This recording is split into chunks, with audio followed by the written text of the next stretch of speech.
6 days ago. Spain looked finished before they even started.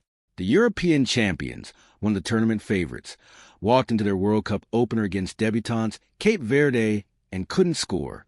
Despite 27 shots and over 700 passes, they failed to break down a 40-year-old goalkeeper. The result? A humiliating 0-0 draw. It meant Spain had gone 284 minutes without scoring at the finals. Panic set in. Critics called for changes. Manager Luis de la Fuente was under serious pressure. His response? Stay calm and make moves. He brought back his secret weapon.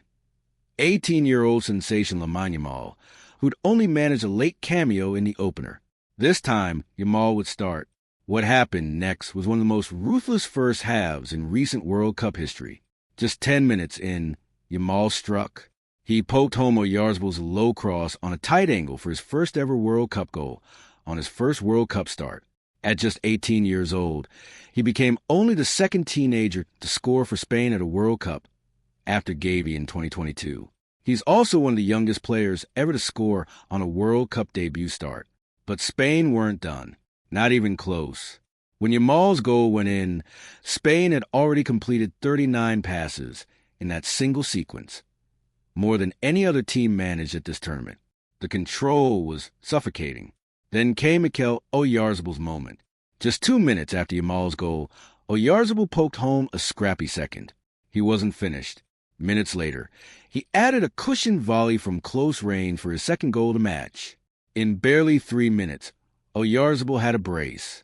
Here's how historic that burst actually was.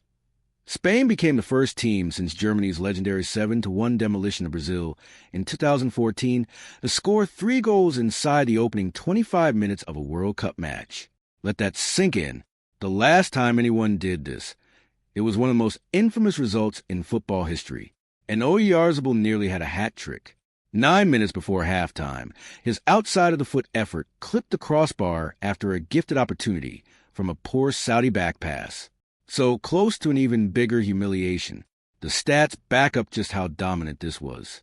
Oyarzabal became just the third player on record since 1966 to register 3 goal involvements, 2 goals and an assist, in the opening 25 minutes of a World Cup match.